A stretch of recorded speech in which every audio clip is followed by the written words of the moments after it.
If my life was on a big whiteboard and somebody came with a rag and just wiped it off, and I had to start all over in building a reputation and how I'm going to communicate and make people feel, this is what I would do. Here is my blueprint if I had to start all over from scratch. You ready? Number one, I'm going to speak as if every word matters.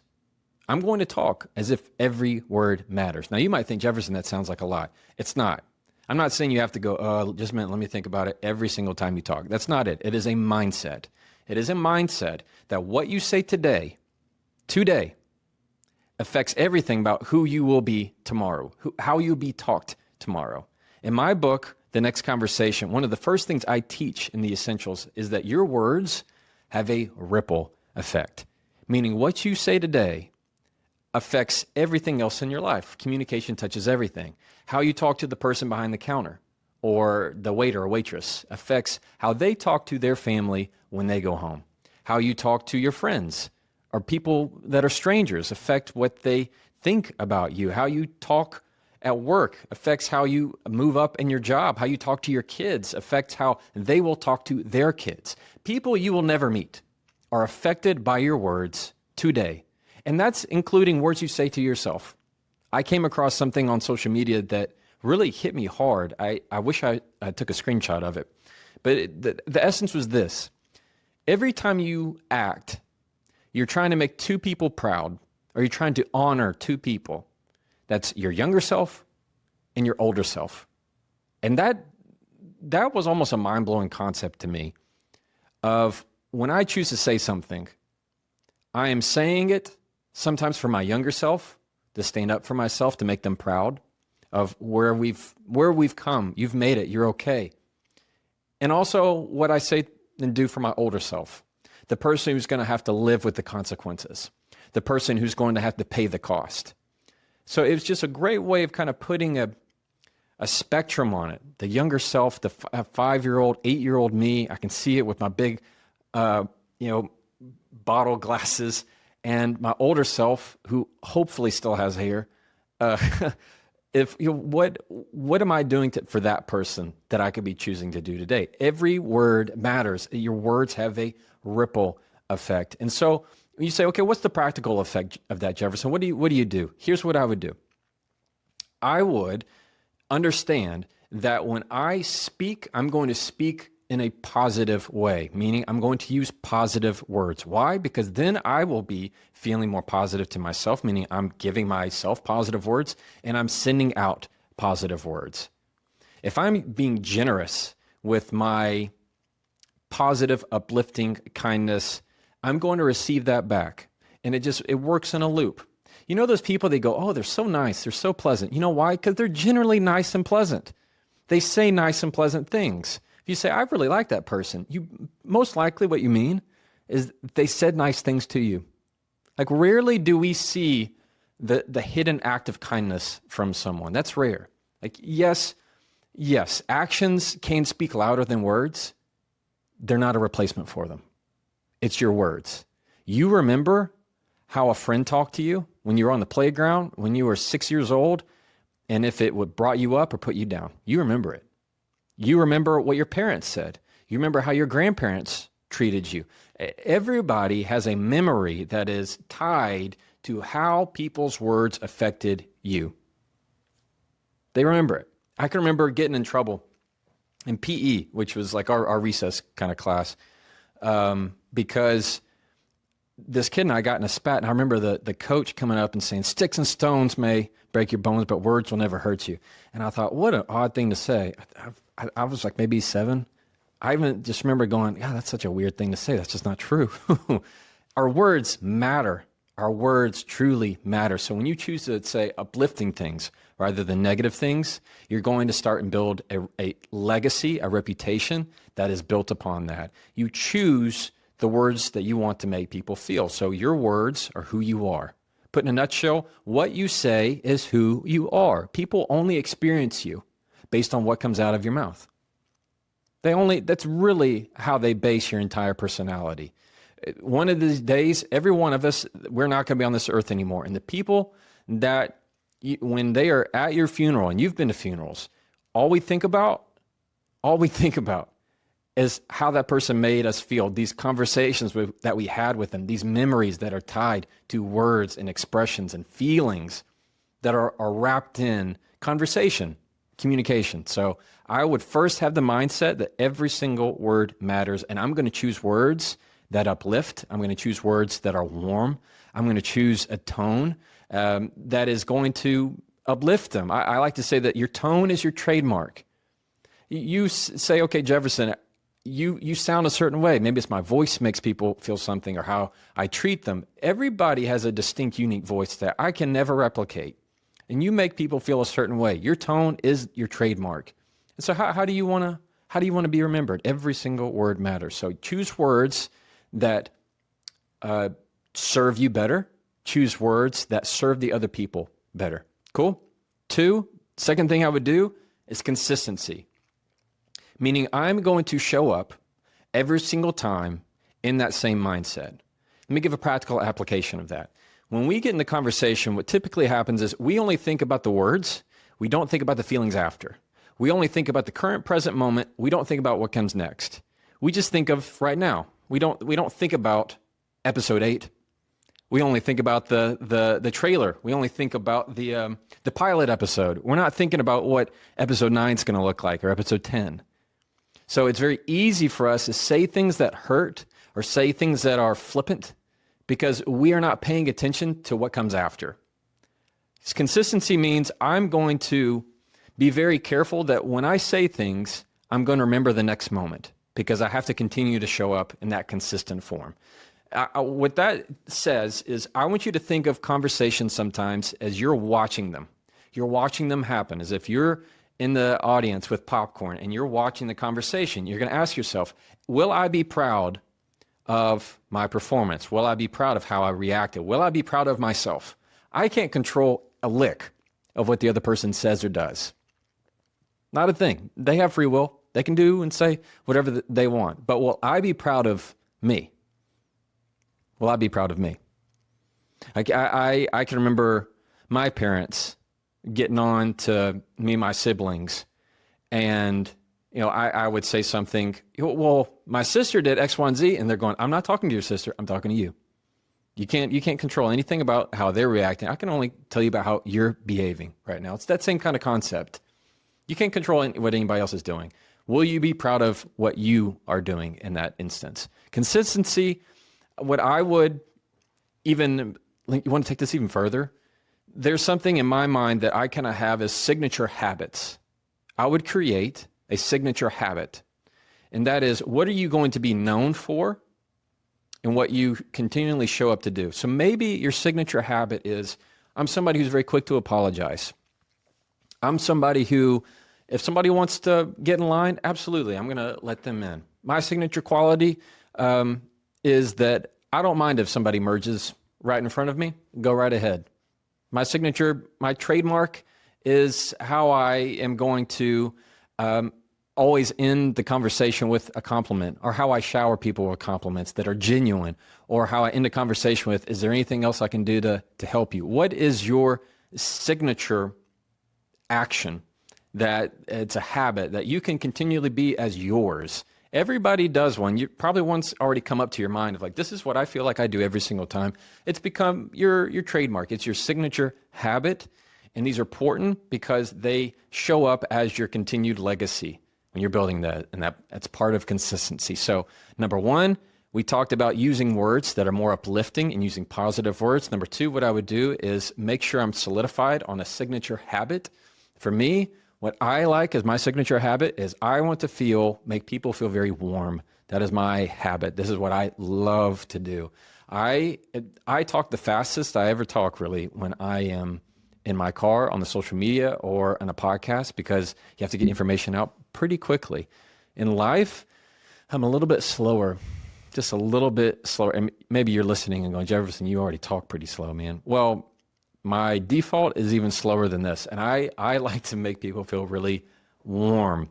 And so I am going to give compliments. I'm going to show gratitude. I'm going to let the other person be first. I like the acts of service, even when especially in conversation. And that's how I have been raised, and that's what relates to me, resonates with me. So that's what I would do. Number 2 is consistency. Number 3, if I had to start all over from scratch, I'm going to practice the hard conversations.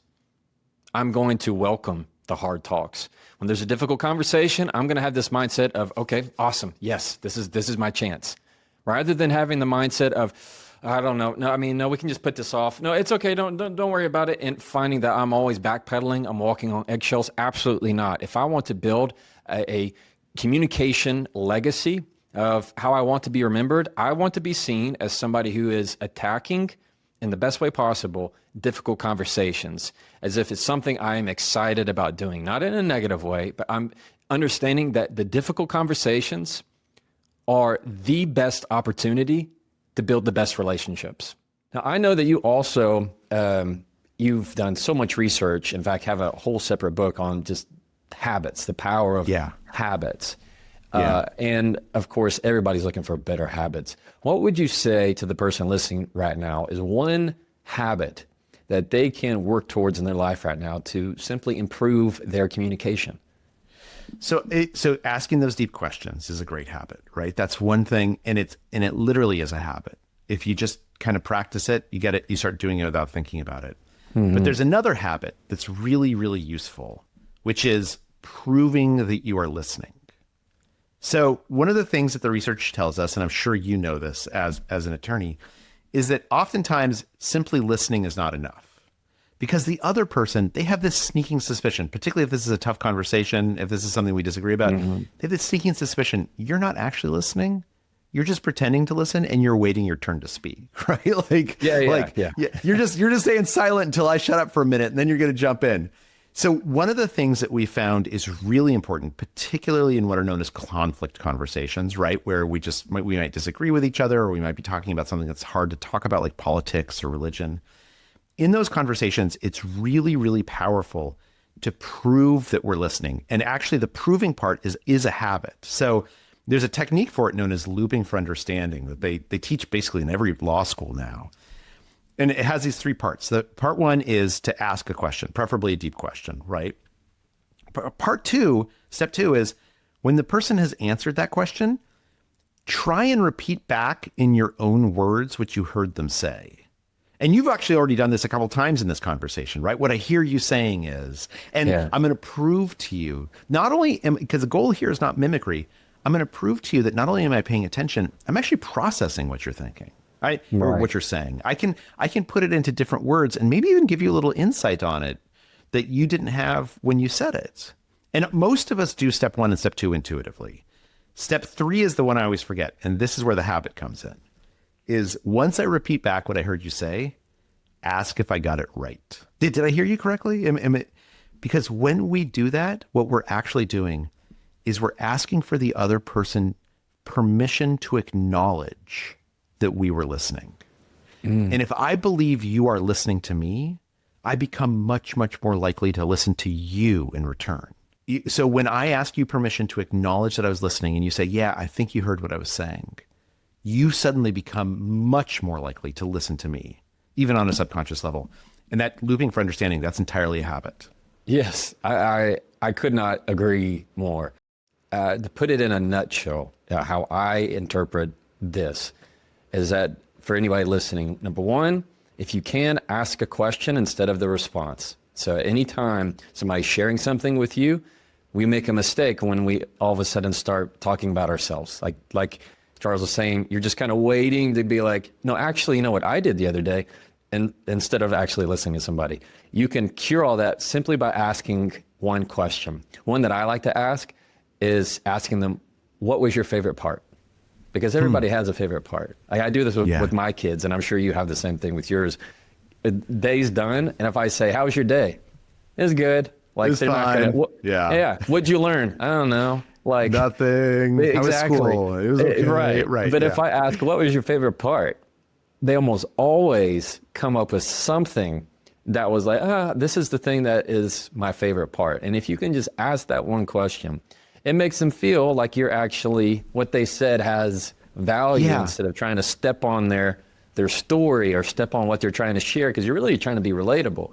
But in some sense, you're taking that away. So asking just one question and then almost repeating back what they said to make you feel that connection is just a brilliant strategy. And it works every time. I mean, I've seen it work every time.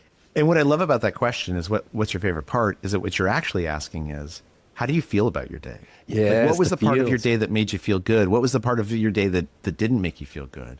Right?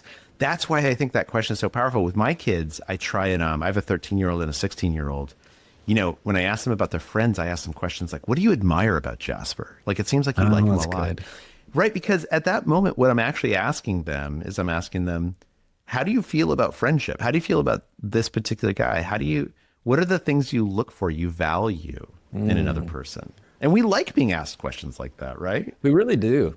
We really do. Yeah. Anytime we get to, I think, talk about the emotion behind the words, we're really searching for that. That's exactly. I hear you on that 1,000%. Because when you say what's your favorite part, it's not something practical.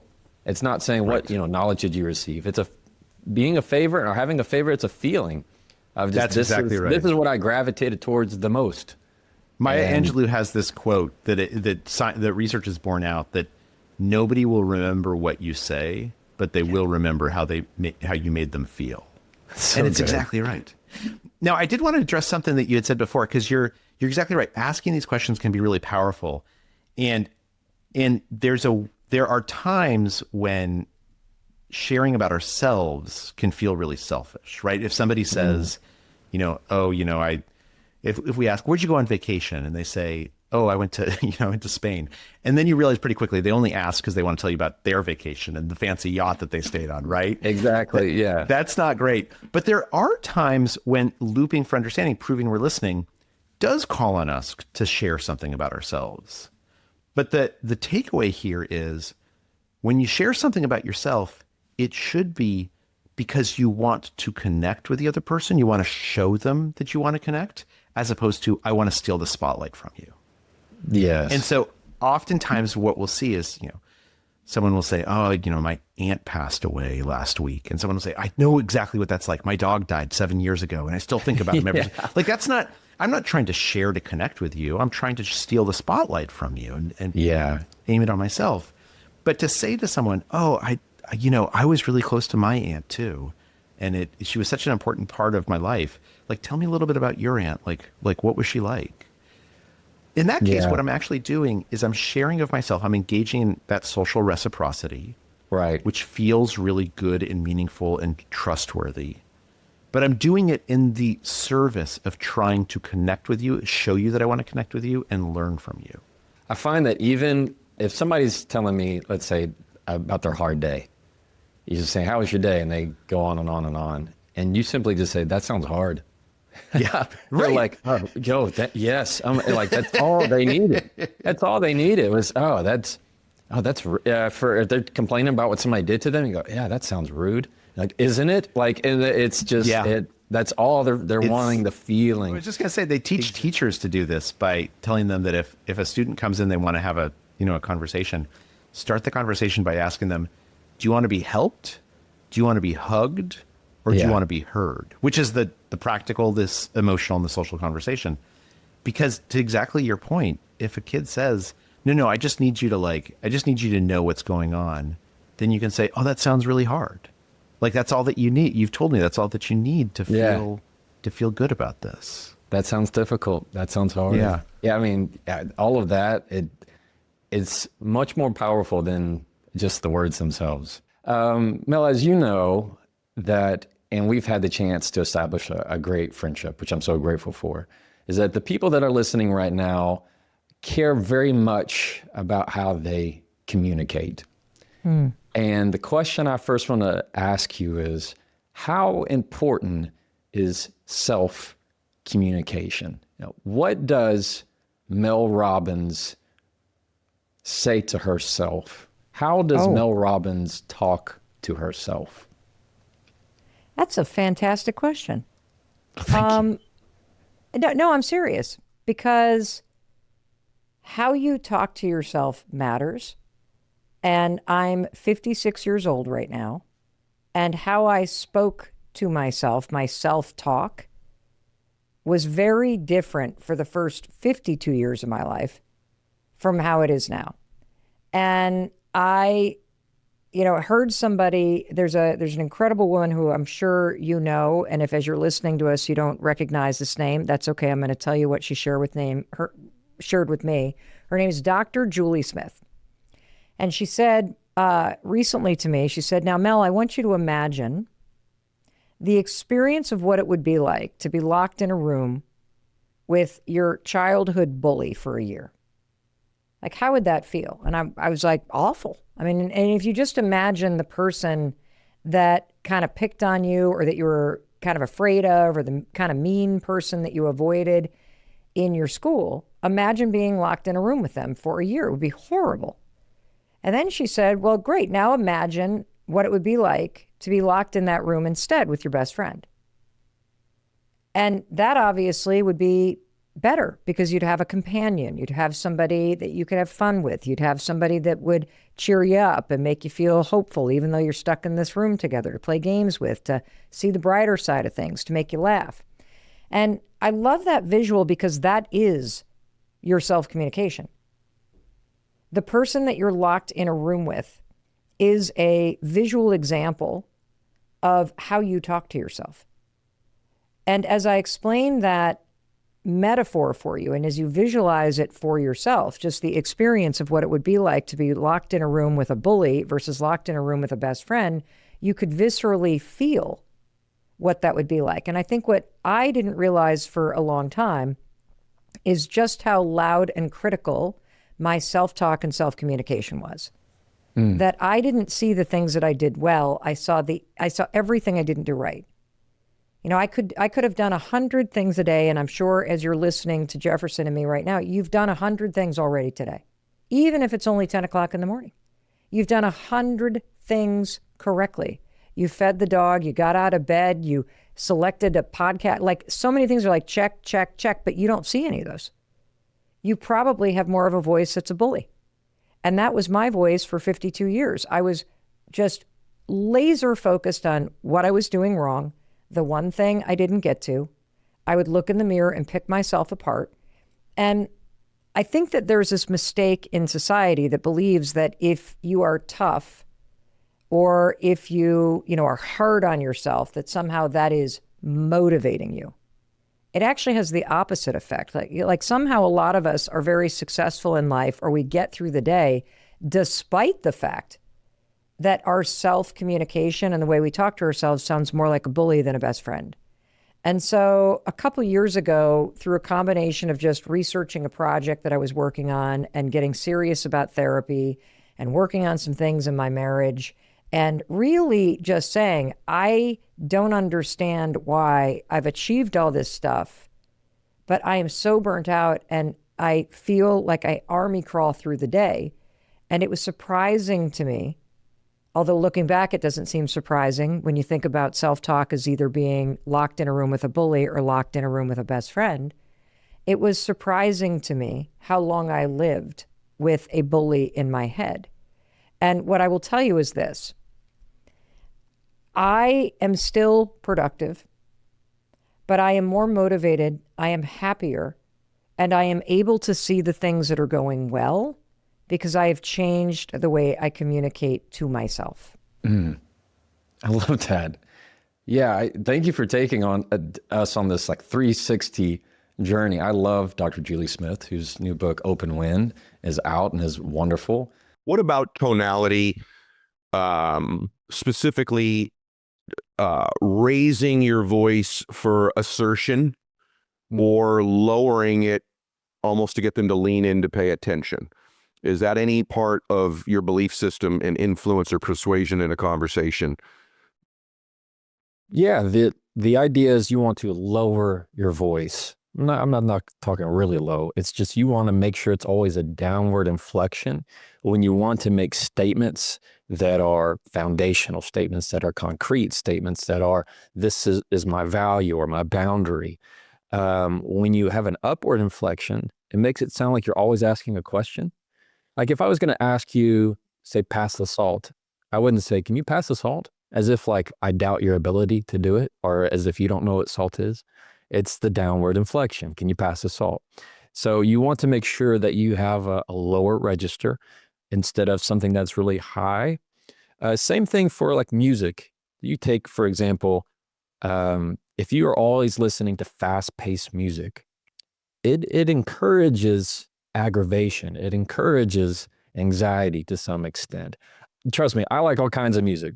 But my point is, if you start to, versus if you listen to something that's more easy listening, it will slow down your brain waves. It slows down your entire feeling of how you're reacting. So when you are able to use a voice that is lower in tone, it sounds a lot more in control. There's a difference if I were to say, for example, I already told you I'm not going to do that, versus I already told you I'm not going to do that.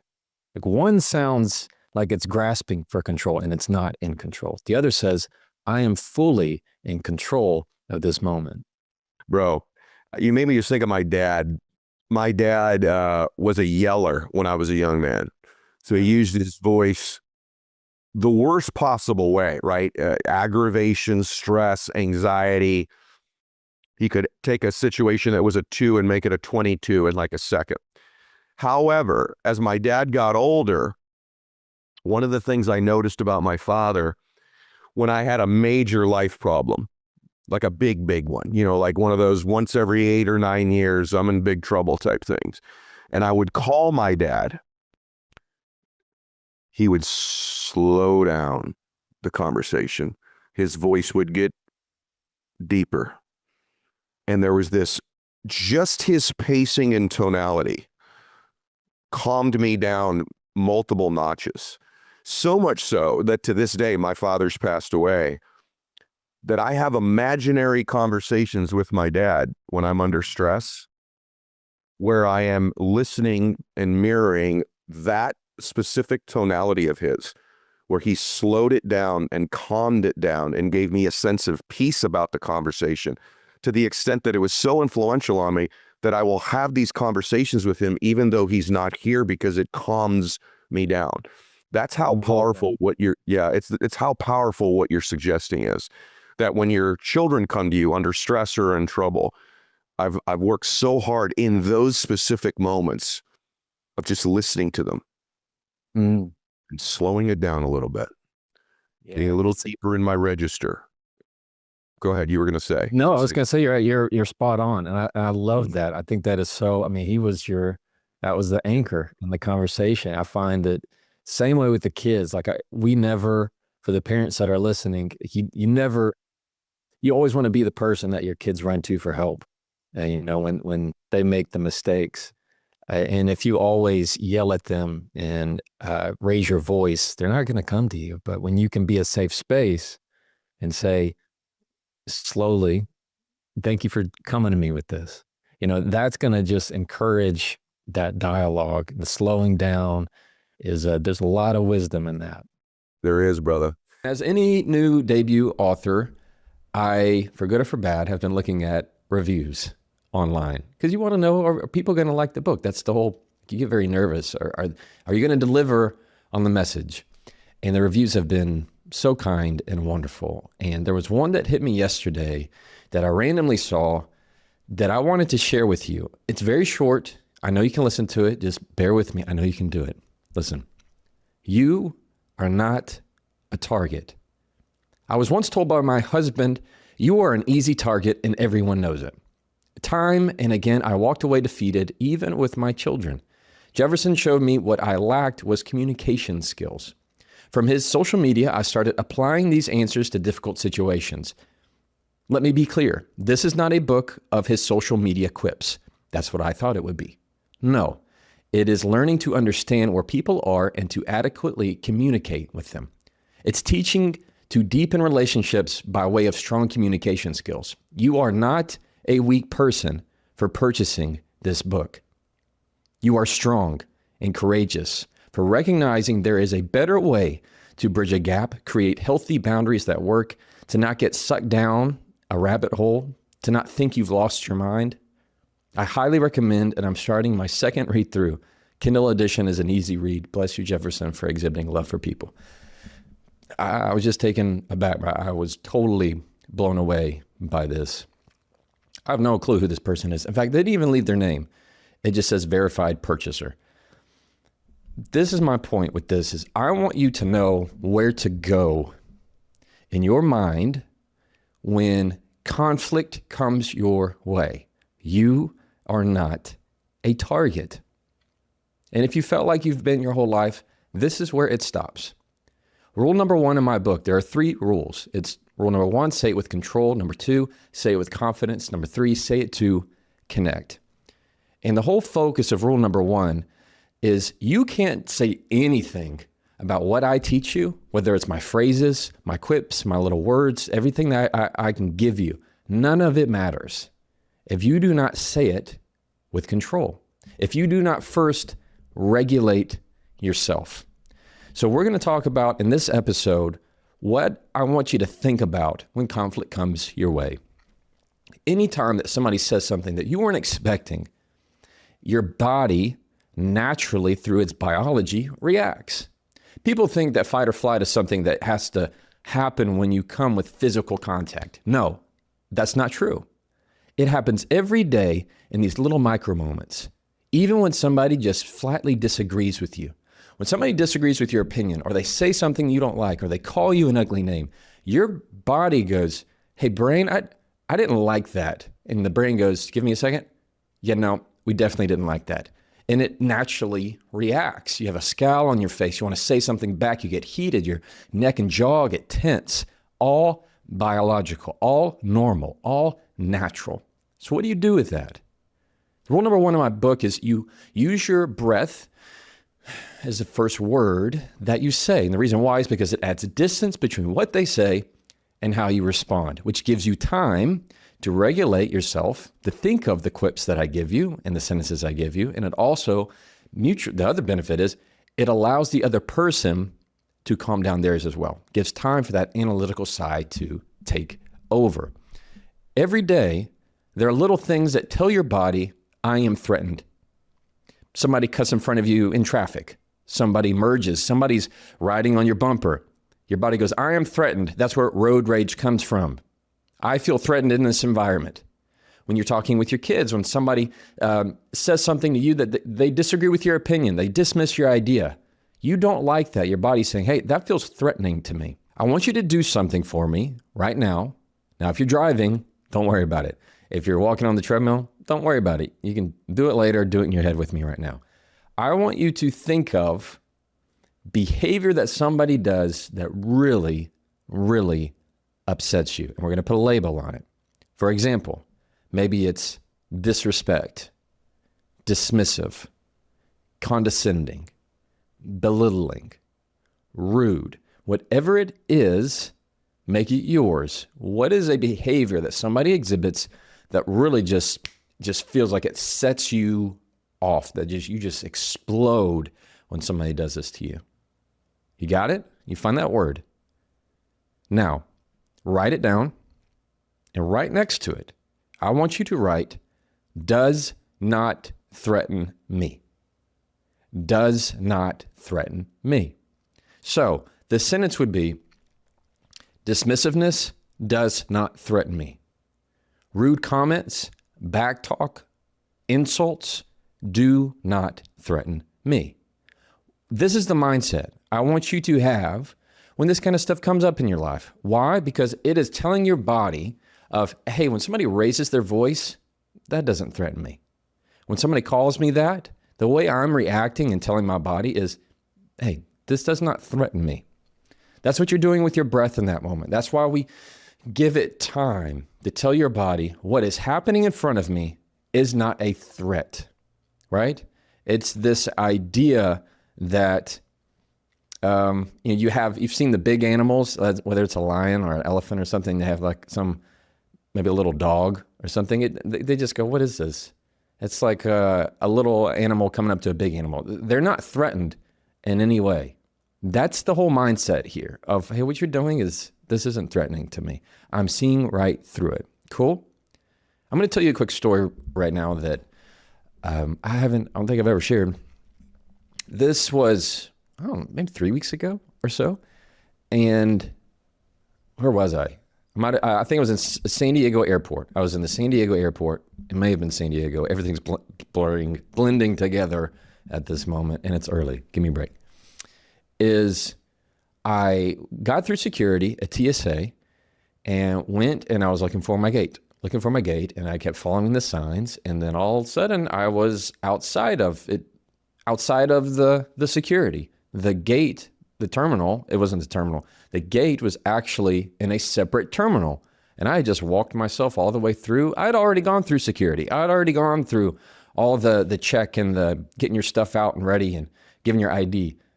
I started walking out, and I passed this exit where it goes, the point of no return, where it has a red line there at the airport.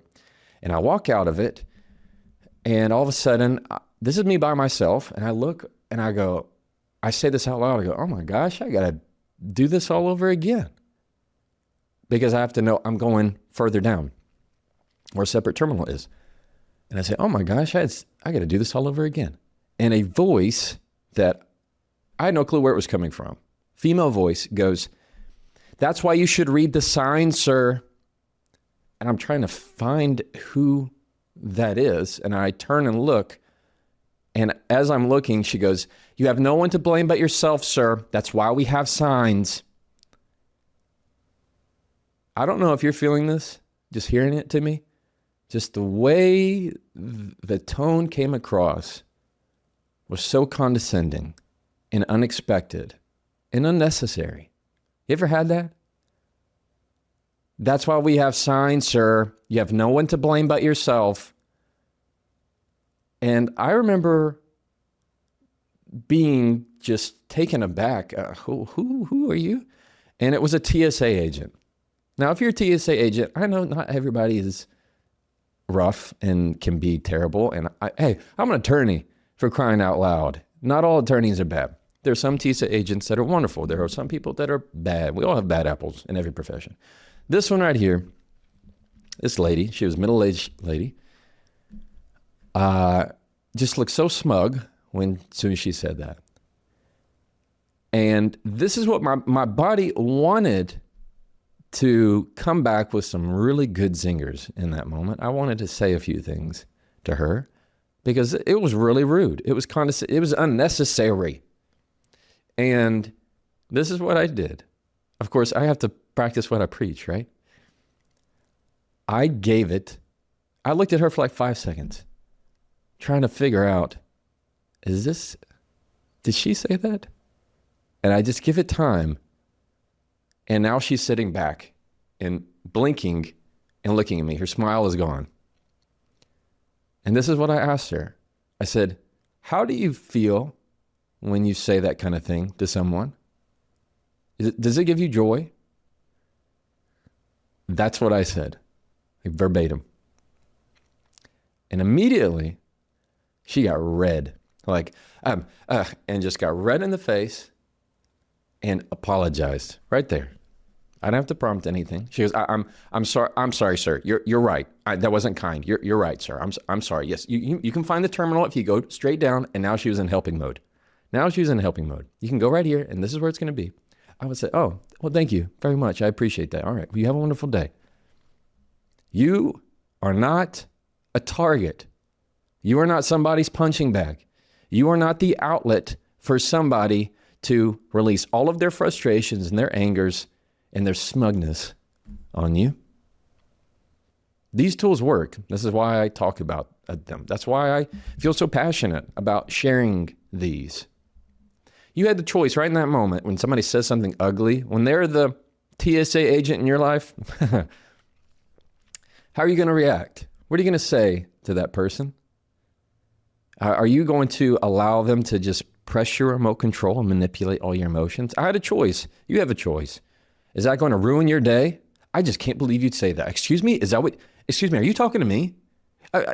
You see how it easily could go the other way when you give in to that fight or flight, when you don't use your breath, when you don't regulate yourself. If you do not say things with control, it doesn't matter what kind of tip I can give you. It's not going to work. It ain't going to work. You have to say it with control. You are not a target. I hope that this is a good reminder for you, wherever you are. I can give you lots of tools and tips on what to say. And we have different podcast episodes on that. And I'm going to continue to give you podcast episodes on this. And I want to make sure that you know and you hear, and really the message is very simple for today.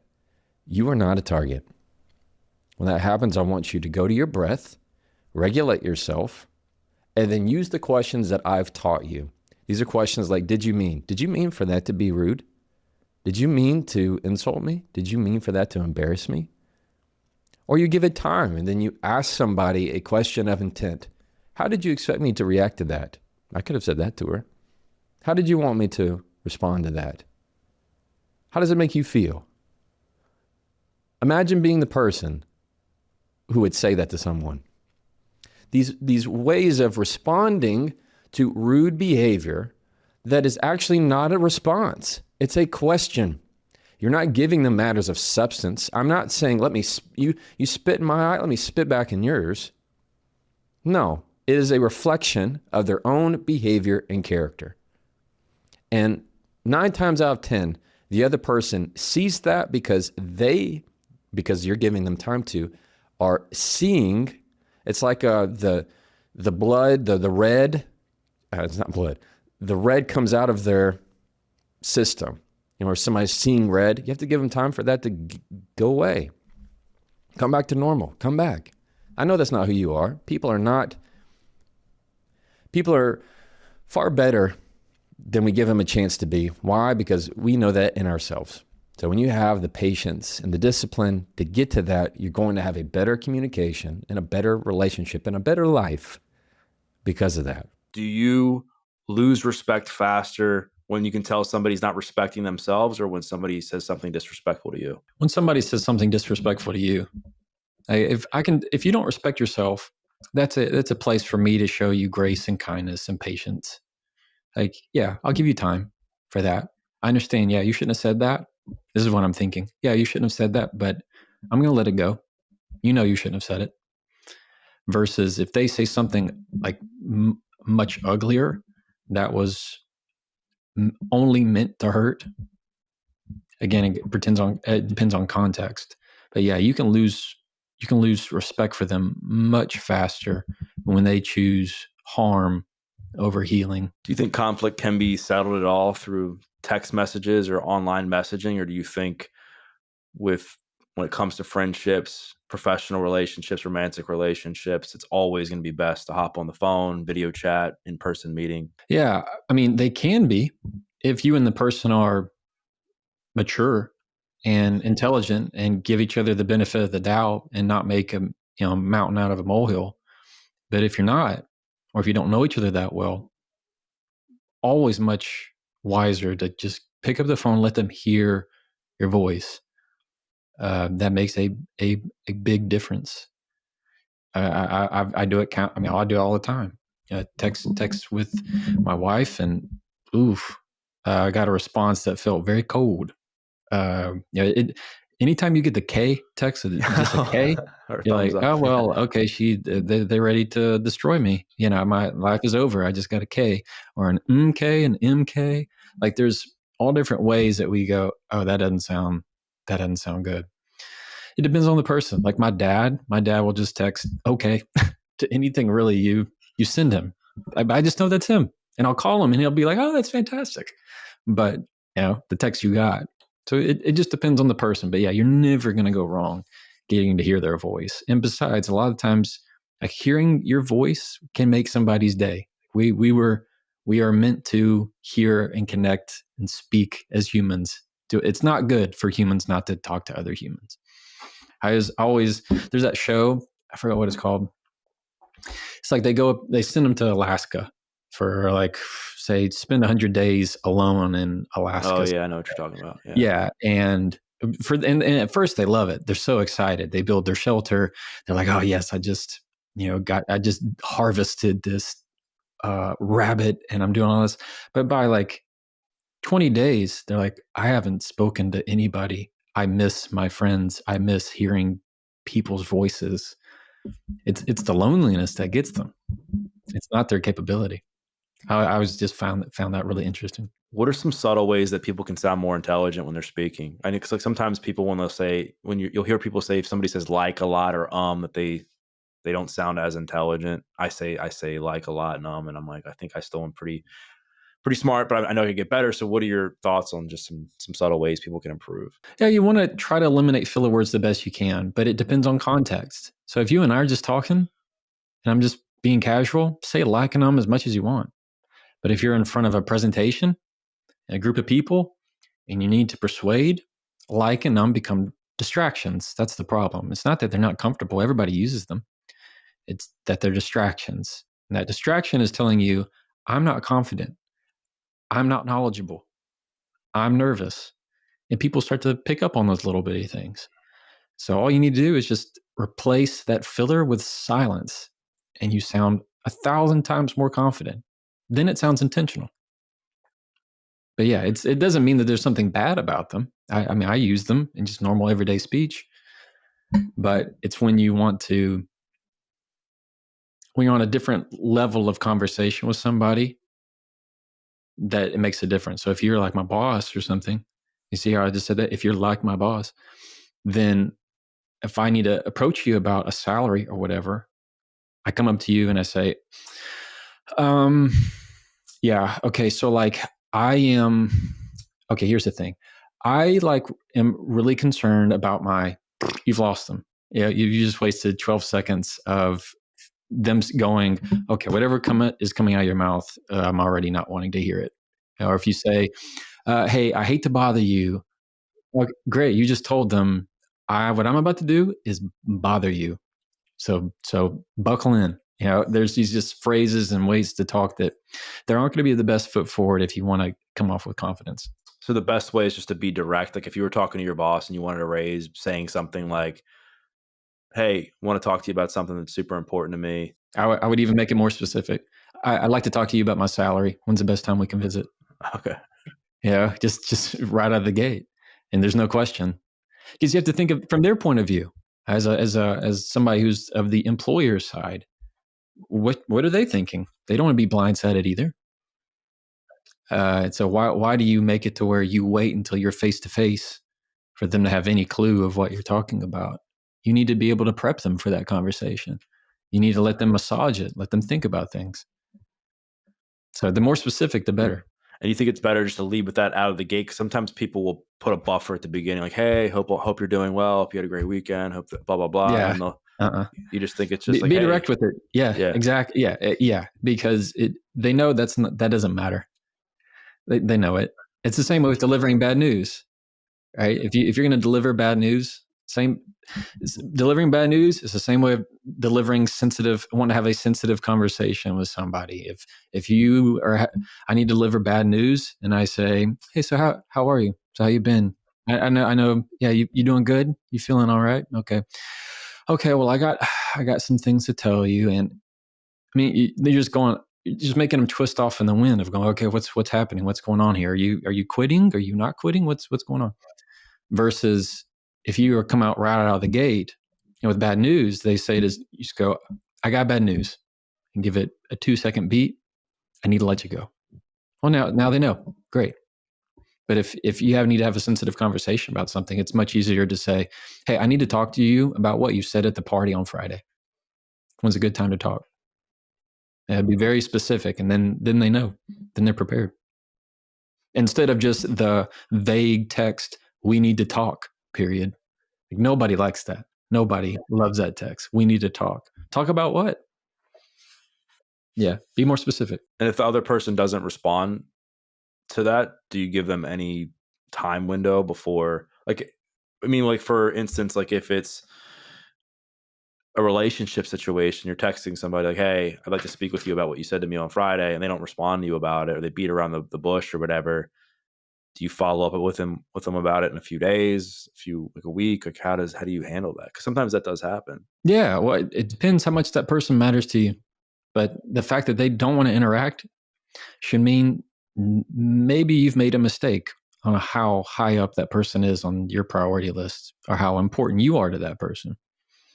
Because often, people will want you for what you give them, not the other way around.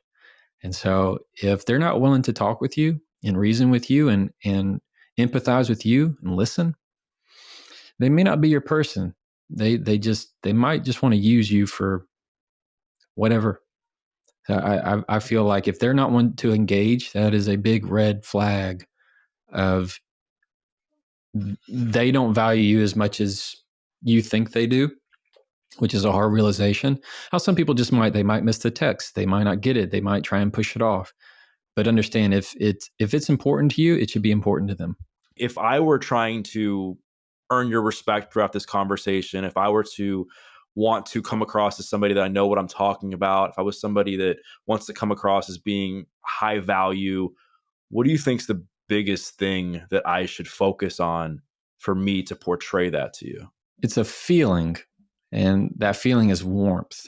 If you really want to portray confidence, there's the temptation to feel like you have to be big. You need to be right in their face. Hey, high energy, high impact all the time. That does not convey confidence right away. It conveys desperation. It might convey eagerness. It might convey too much. So if somebody's just, you're sitting with me or with anybody, and you come on super strong, that might throw off the equilibrium of the conversation, where it's going, oh, this is too much. I'm just getting to know you. So it's much more easier if you think about the feeling of warmth and what that is and how that sounds and how that resonates with you. So if I want to portray confidence, it's to slow down my words, to make sure that I don't uptalk with things. It's to make sure that I am pausing correctly with you and making eye contact and having that intention. I'm not looking around the room. I'm focused right with you. My chin's up. I'm not looking down. My shoulders are back. And I'm just wanting to engage fully with who you are and who I am, and making sure that we match the same frequency rather than coming in hot and heavy. Why do you think people come on too strong in conversations? A desire to be loved, a desire to be liked, a desire to feel like they are special and they're different from somebody else. It's just overcompensating most of the time. If you're wanting to project high energy, it's different if you're performing in front of a whole bunch of people. You're speaking to a bigger audience. Got it. You need to have that energy because it has to be spread over a much bigger number of people.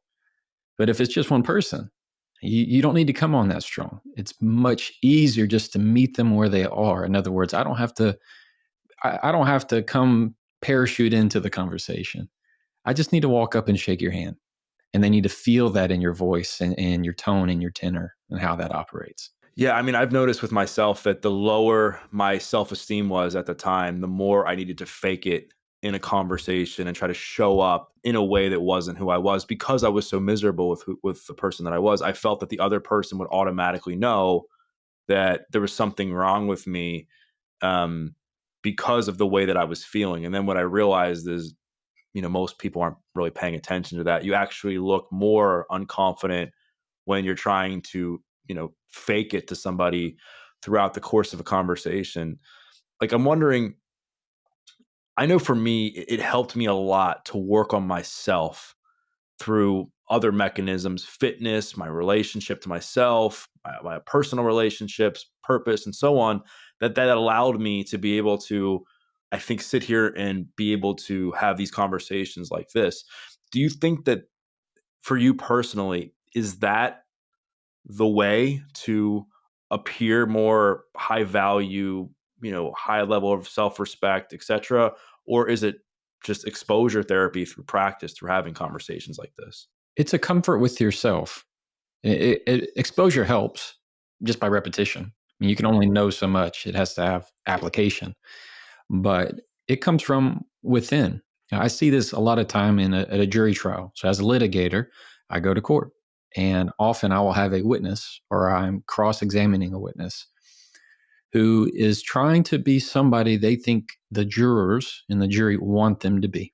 They need to portray maybe they need to portray sympathy, hoping to gather sympathy from the jury. But people have a sixth sense about them. We can just tell. There's no way to really put words to it, but it's very easy to go, that person is not being true to who they are. Something is off. Something is, I can't describe it, but I can just feel it. I can hear it. You know it when you see it. And so there's that temptation to be something different than who you are, but that typically draws away. It rarely, if ever, gives you the outcome that you want. Authenticity is being exactly who you are on the inside as you are on the outside.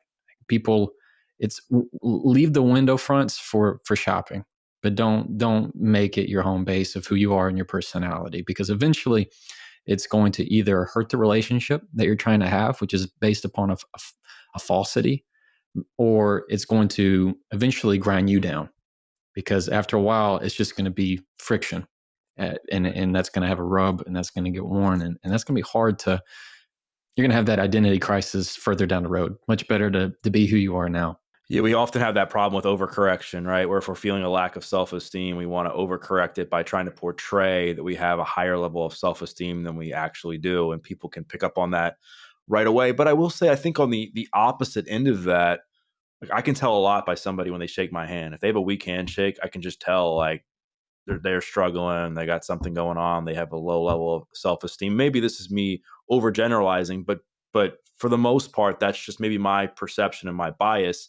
And people who walk with and looking, at the ground when they're walking, because I did all of that and I wasn't very confident.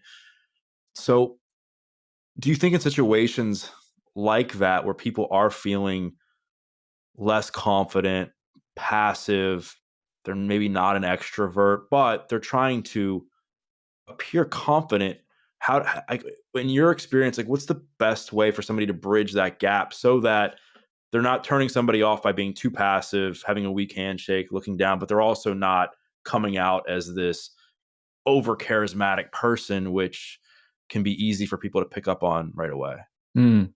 It's a balance, and that balance is specific to context. It's specific to the situation, and a lot of different factors. There's this fear, and it's a type of psychological threat of identity, and that makes you question: what if they don't like me? What if they don't like who I am? Is who I am enough in this moment? And that causes you to have maybe not the weak handshake, but it causes you to feel down, to have that negative energy. Whereas on the opposite end, if you're always needing to be the person to say something, often the person who says the most knows the least. You've been in those boardroom meetings, and the person who's always chiming in is typically the person who's least connected with what's going on. But the confident person, the authentic person, knows that they don't have anything to prove.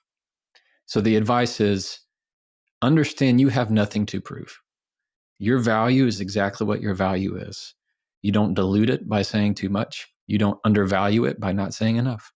So it's this understanding of, I don't have anything to prove, not with my words, not with my actions. I know exactly who I am. And that allows you to be able to use pauses more effectively. It allows you to have stronger conversations, because less is often more when your words are more concentrated. When you say less, confident people know they don't have to have an answer to everything. They don't have to say every little thing that comes to their mind. The person who's the most knowledgeable in the room, typically in that board meeting, is the one who says the least.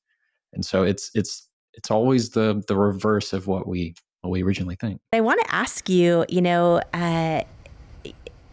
with what's happening with the offering you're putting out in the world of teaching people how to communicate, I'm curious for you, Jefferson, like, what are some of the traits that you admire most in people who you feel are the best communicators in the world?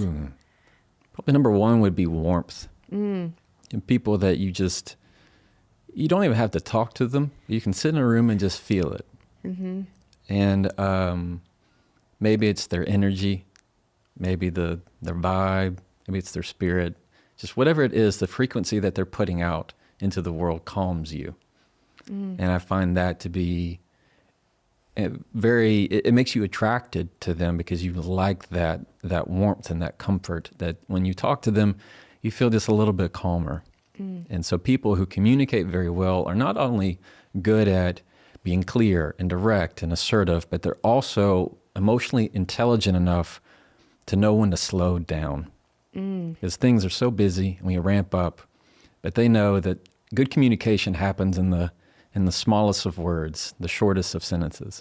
When someone allows their warmth to just be, do you feel like it's easier to listen to them and be around them? Because I think a lot of people, especially women, feel like, oh, I've got to, if I show my warmth, I'm weak, and I need to, all the things. And I just think that's kind of powerful and insightful. What you just shared is that when you think of the best communicators, that there's a warmth. Yeah, well, I think you'd agree. You never want to hide your light. And I mean, there's so many opportunities that we have to do that. And it's leaning into it. If people feel like, well, I'm going to be weak if I'm perceived this way. Just if you go by how you listen to music, things that are very fast affect you. It makes your mind race. When somebody's talking really, really quickly and then you can't hardly understand what they're saying and they're getting ramp up, that kind of gets you and your anxiety up. But people who slow down, they show more control. It's not the opposite. They show more control, more confidence. When you're adding distance to your communication, you are showing them that you are comfortable exactly where you are. And that also shines onto them to show that and where you are is okay too. One thing that you seem so masterful at that I feel like I need to work on more is this idea of pausing and of giving space. And this is going to be a big thing for everyone listening, because when we dive into all the different topics that are going to affect our lives in so many different ways, when we start applying the tools that you share, there's this consistent theme of pause and of space. And I'll never forget the first time I ever gave even a keynote speech, right? It was like a room of, I think it was like 10,000 people. And all this stuff it was for Brendan Burchard event, actually. Okay. And it was the first time outside of It Cosmetics. And it was a long story, but he's like, I have an opening. And I'm like, I'm in. And it was this hour spot. And it was the most phenomenal hour. But every time people cheered, or even stood up and cheered, or any of the things, because it was really fun. And I was just like pouring into them. I didn't know how to pause. The second they started clapping, I didn't know, and I just kept talking. And I remember afterwards, he came up to me and he says, first of all, like he said a million great things, which I'm so grateful for. And then he's like, you need to learn how to pause and let the audience like have their moment. Like they're excited. They're cheering for you. They're into it. They're so excited that you overcame this huge obstacle. And I was like, I didn't know how to let the pause happen. Yeah. And what I love is you give so many examples in your book of ways the pause is so powerful, but just really high level. This is for everyone listening. I want you to think right now as you're hearing me and Jefferson talk about this. When you're talking with someone, do you ever just pause and like let there be space? And maybe you're looking at them in the eye, or do you start to feel uncomfortable and want to fill the space with words? Can you talk about the power of the pause, and how right now, everyone at home, like different ways you can use just pausing in your communication, and how it actually literally helps change your life? Yeah. The pausing is the most powerful tool you can use in communication, because it gives you time to choose things. It gives you time to choose, is this worth my words? Is this worth my attention? It also gives you a chance to calm your own emotions, to regulate your emotions. It gives you time to think. And when you're able to pause in conversation, it allows you to show control. If you were to ask me, Jamie, if you said, Jefferson, how was your day? And I immediately said, good. I mean, my day was fine. It was good. It was good. That tells you one thing. If you ask me again, Jefferson, how was your day? And I said, it was good. It was good. Very different connotation. What you're telling in the first one is, I didn't really listen to your question. The second pause is kind of clarifying of, I listened to you. When somebody even gives you 1 second, 2 seconds of a pause after a question, it tells you that they're thinking about it. And it's allowing you to show that you're actually acknowledging, taking it in before you just spit out a response right away. Because we're such in a world of immediacy, of texting back right away, saying that, having that clap back as soon as you get it out. And where the real power in communication is slowing things down. It's the pause, because it allows the other people, just like you said, when you're speaking to people and maybe they clap or they cheer, it's allowing them to contribute to the conversation. I just had a big aha moment, I'm ready. because at our core, we all just want to be seen and understood and also feel connection and belonging. And so many people feel so lonely right now. And often, social media can be great in so many ways, but we're lonelier than ever. And one tip you just gave, I think this is so big, and I want to say it in the way where it really hit me, is that example you gave, because we all have this happen every day, right? How are you? We go and grab a coffee, and we might ask the person ringing us up, how are you? Or they might ask us, how are you? Yeah. And we just default, oh, I'm great, thanks, how are you? Whatever, boom, boom. Yeah. And we don't even know what we're saying. It's just like autopilot. And yet we're all lonely, and we all want more connection. And we're like, why is my husband and I sitting here scrolling our phone, and I don't even know how he is? I told him how I was, but I don't think he cared. Like, whatever our scenario is, or, moms at school drop off, or whatever it might be. That example you just gave is so powerful, and it's so relatable, because, when someone says, how are you? And you're like, oh, I'm good, thanks. There's pretty much no connection happening, right? And when someone says, how are you? And you just pause, and you think about it, and then you say your answer. Maybe it's like, I'm good, or whatever it is. That pause instantly tells that other person, I see you. Yes. You matter to me. I'm giving you my energy and consideration because I care to connect with you over the question you asked me. Yeah, you got it. Holy moly. Yeah. That is like instant hack to connection with humans. And so many of us are just feeling like we're missing that in our lives more and more. I have heard you use the pause in so many different ways. And this is the first time I'm having this big aha over this. Because right now, every person listening, every person watching us, right now, today, they can walk into a coffee shop. They can look at the person sitting next to them in the room right now, right? They can, whatever, next time they're interacting with people and someone asks them this, or they ask someone else that, add this pause in it. Yes. Because then it almost catches someone off guard too, and they realize you're connecting with them. Right. You're connecting with them. Yes. When you're able to ask that question. I'm going to do this with my husband tonight. You should do it. I'm doing it tonight. Should. I'm doing it tonight. And I'm going to do it with my kids, actually. I'm going to do it with my kids too. Well, it's so, what we fall into is, instead of living in it, we're just pressing the buttons. Yes. Barista asks, how's your day? Oh, it's good. I'm fine. How are you? Oh, I'm good. I'm fine. We're just pressing buttons. Yes. We're not really living in it. And let me tell you the one trick to making sure that it does work with your kids and with your husband. We want the trick. This is what I live by. And I teach this to every one of my clients. And it is this: let your breath be the first word that you say. So where your first word would be of going, no, I'm good. You put a breath in its place. And so when you have the mindset of a breath being the word, I mean, it's because you're saying something, even in that pause, in that breath, in that silence. It might be the absence of words. It's not the absence of communication. So if you ask me how my day was, and I go, I conveyed something right there. That's a sigh. I'm sending the message to you without words. It was heavy. It was a load. It was a lot. I mean, and when you have that pause, it's the invitation to connect. So good. Yeah. So good.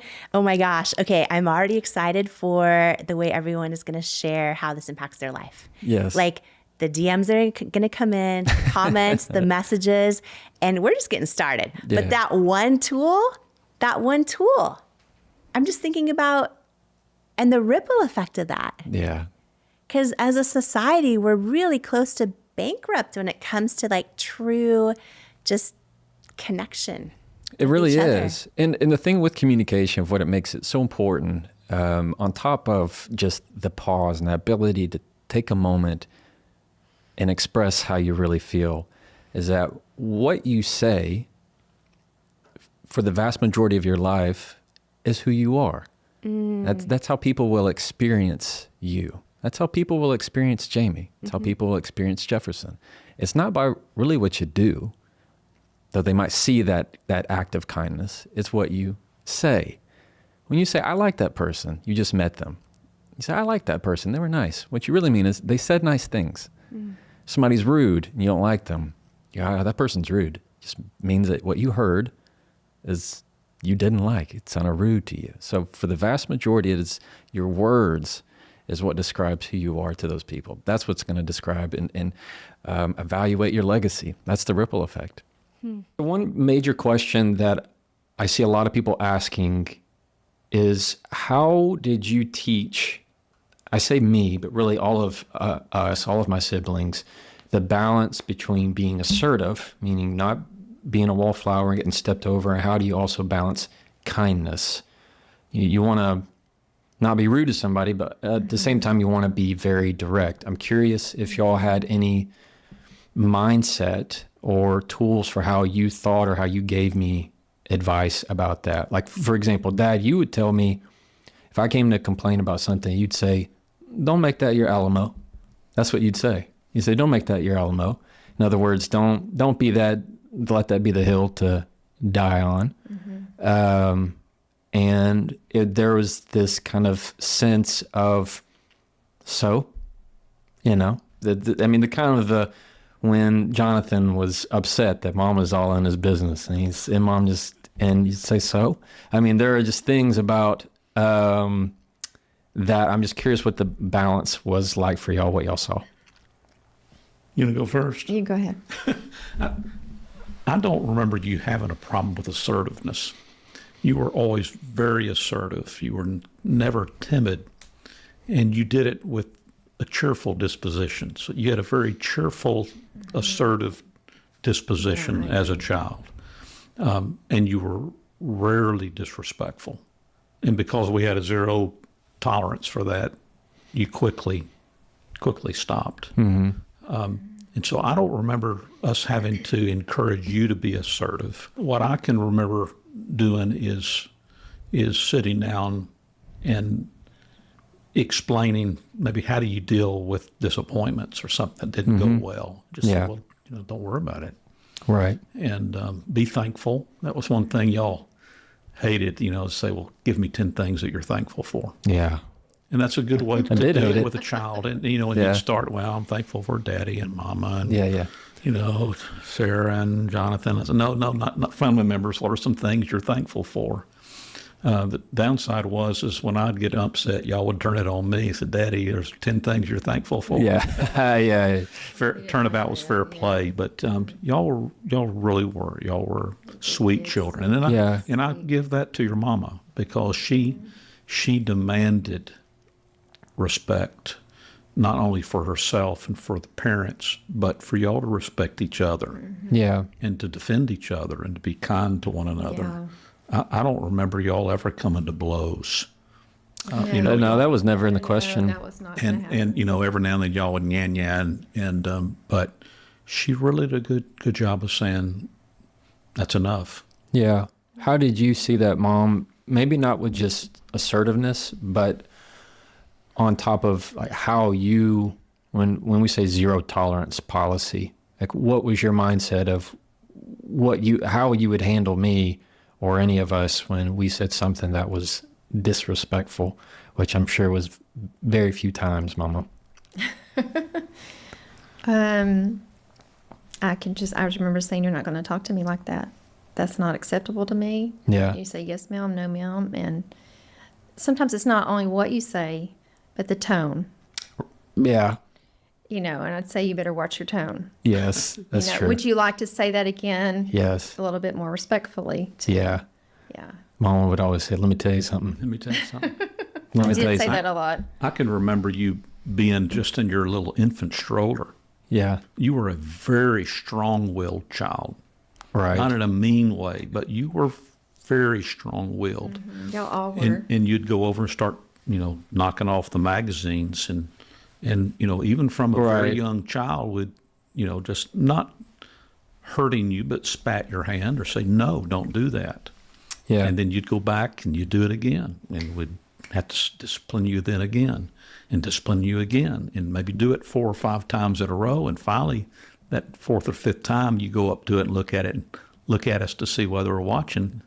And we'd just look at you and you'd pull the hand back and you'd scoot off and do something different. In Yeah. his walker. In your walker. I mean, that's when you were those little bitty walkers. months old. And so Yeah.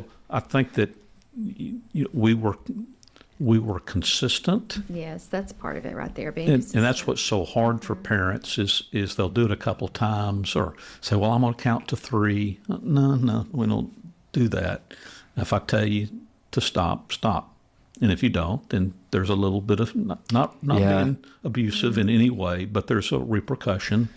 But you were a people pleaser in the sense that you sure. wanted your parents to be happy to you. And Yeah. in fact, that's what you would say when you were a child. If we would discipline you, you'd say, please be happy to me. Yeah. Be happy to me. And you Yeah. want to be held. And so you wanted to please us. And so it hurt your heart to know any displeasure. Right. And so but it's important for children to know the boundaries. And it's important to be consistent. Yeah, to be And consistent. it's so hard for a parent to stay consistent. Yeah. They do it a couple times, it's just worn you out. Kids are looking for boundaries. And they're always going to push them. Yeah. And you want them to do that. It means there's something, they've got a strong personality, Which is good. which is good. You just got to mold it Right. in a way that's helpful without breaking their spirit. And you can Yeah. do it. Yeah. You're not Yeah. going to break their spirit by spatting their hand. You just not. No, and it was big, barely. Just like, no. Don't. Oh yeah, no, it was was not like a barely, yeah. it was not like a No. spanking hard And on my it's hand. amazing how smart children are. Mm-hmm. Yeah. How did you see the dynamic between so I'm the oldest of 4, there's Sarah, Jonathan, Jacob. Once Sarah was born, Jonathan, Jacob, how did you see me being from, a one child by myself to now kind of taking on this role as brother? And how did you feel like you saw that develop in me and little things maybe you saw in communication? And the reason why is I'm asking is so that anybody listening can spot some things of like how they saw the oldest child versus the youngest child and how you saw some of those dynamics change in our house. Well, when I was pregnant with Sarah, I just didn't want you to feel left out. And I remember telling you when I was pregnant, this is going to be your baby sister. She's going to be your baby sister. And you were so excited when she was born and very protective of her and very proud. I don't feel like you were ever jealous of her. And I feel like with each one, you just kind of just enlarge your big brother role. You were always very kind, very protective of them. And even with Sarah, she was kind of a late talker because you talked for her. Yeah. She would point and you'd go, Mama, she wants this. Yeah. And then when Jonathan That's did right. Yeah. the same thing. Yeah. You Yeah. interpreted for him. Yeah. Yeah. Yeah. Jonathan, my younger brother, Jonathan couldn't say his vowels very well. And so, His consonants. consonants, He thank couldn't you. say his- we called him the vowel man. The first consonant of every word he dropped off. Yeah, that's We called exactly him our right. vowel man. Yeah, and that was what he did. So I just kind of became that. I still love being big brother. There's a theme that I pick up on, and I'm sure anybody who's listening senses this from you, Mama, and is just the kindness. I don't know a that's single sweet of person you. or human that does not like Mama. That's And sweet. so you've always radiated kindness. Thank you. And Jefferson. yeah, of course. And I got to see a lot of that growing up because I can remember coming and saying that somebody had done something that made me upset, and I'd bring it to you to complain, and you'd say, well, were you kind? And I'd say, but Mom, you don't understand. They got it. And you wouldn't have any of it. You just say, well, I think you should be kind. I mean, that was the whole outlook from that. So how do you see kindness And what does it mean to you? How do you like to put it out into the world? What's your secret? Oh, goodness. I don't know if there is a secret. But kindness matters. Mm-hmm. And I just, you always had such a sweet heart. You had a very sweet heart. I think you were naturally kind. But I wouldn't let y'all be rude and ugly to each other. When y'all were fighting, I wouldn't let you name call or any of that. I would say, no, y'all are going to be sweet to each other. Had a zero tolerance for unkindness among the siblings. Yeah. You weren't going to do that. Well, I mean, you had I can remember it was very early on for people listening in the South. It's yes, ma'am, no, ma'am. That is a sign of respect and manners. And if you said it, you expected that to be it. Yes. Like, I didn't really like a lot of arguing. I just say, all I need to hear is yes, ma'am. Yeah, that's all I want to hear is yes, ma'am. That's very true. I think I just had PTSD for a second. Hearing all that. Yeah. Well, there's no sense in arguing about it.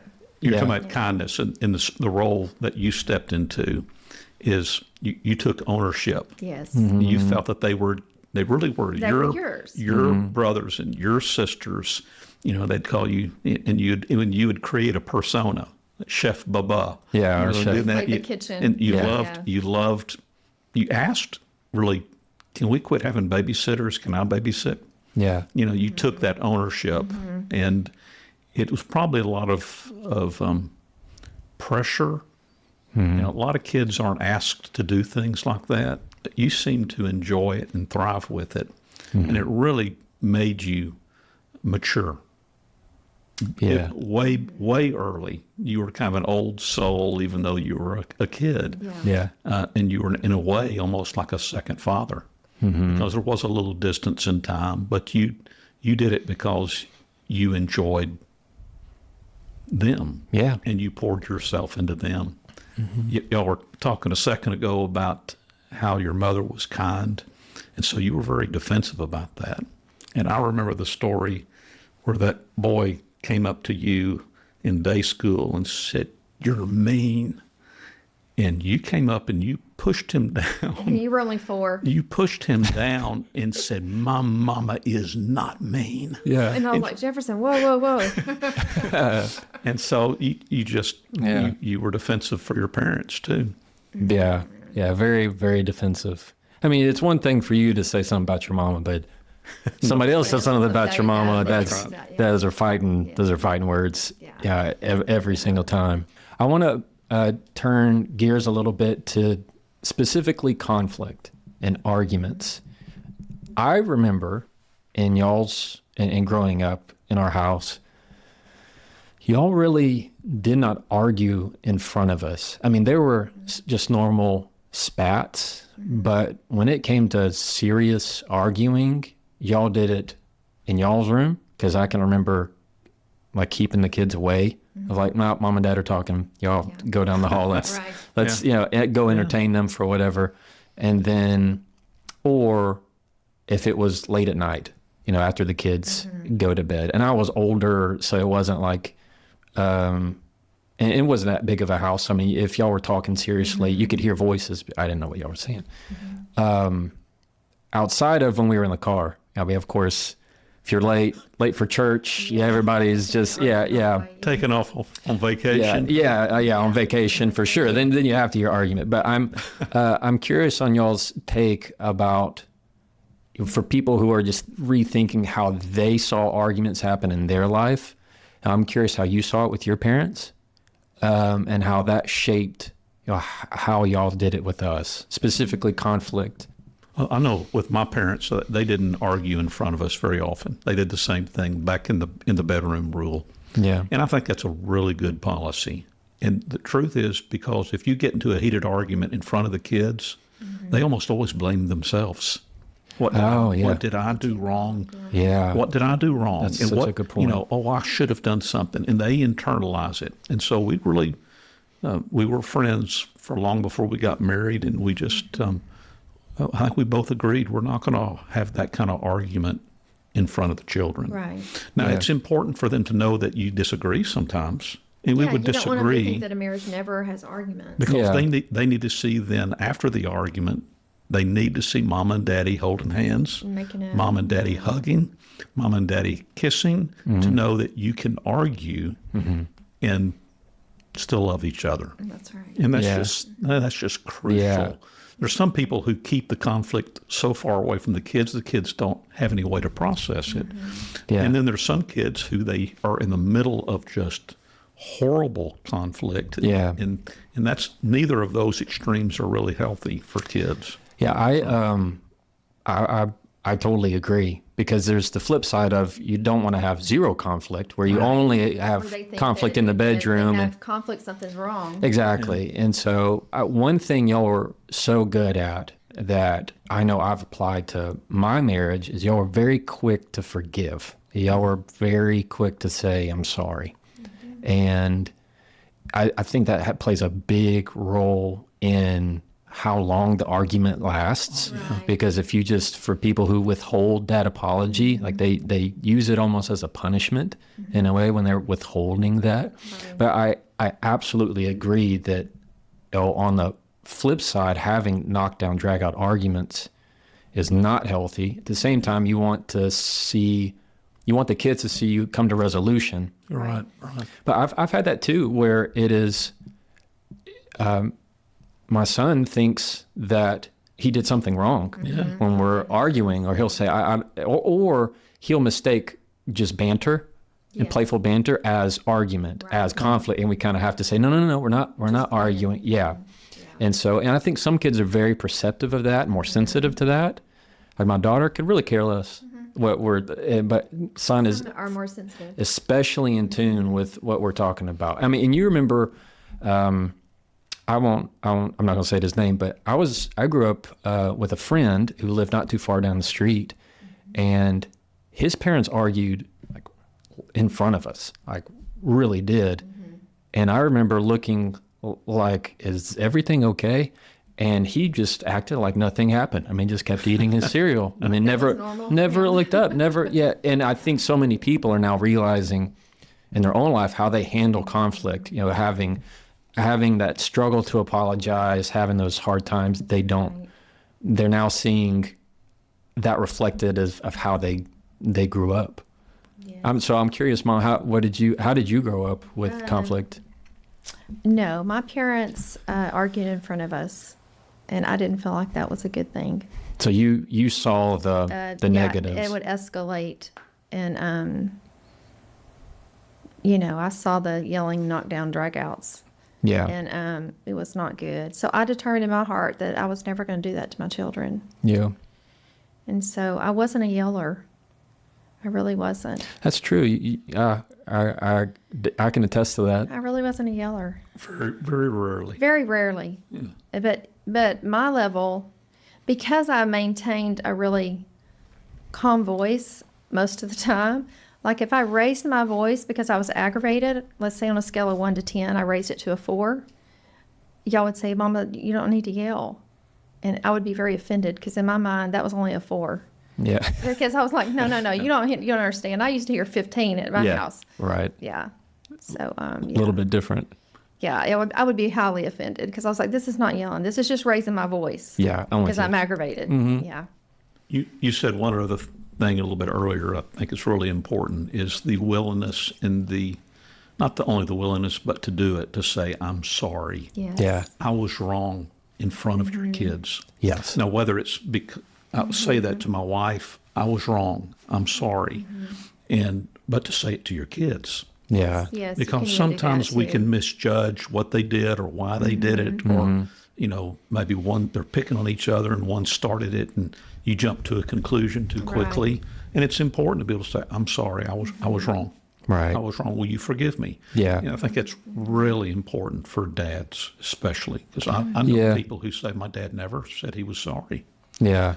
And I just can't imagine that. I mean, we mess up regularly, and you need to tell people, I'm sorry, I'm sorry, I was wrong. I think that's a crucial point. It's not just to your kid hears you apologize to your spouse, to them. but also that they You're hear, I am wrong. sorry Sure, to, because you're not perfect either. to- and exactly. apologize. Yeah. And that's not a sign of weakness. yeah, That's a sign of strength in my mind. That's a Yeah, sign I of agree. strength to say I'm secure enough about myself to admit that I was wrong. yeah, Now, what can we do to fix it? yeah. Confidence is not all about only saying it when you're right. It's admitting when you're wrong. That's where the confidence. Insecure people can't say I'm sorry and I was wrong. Yeah, that's very true. If you enjoyed that clip and want to see the rest of the conversation, you can click right here. Or if you want to see the latest episode of the Jefferson Fisher podcast, click right here, and I'll meet you there.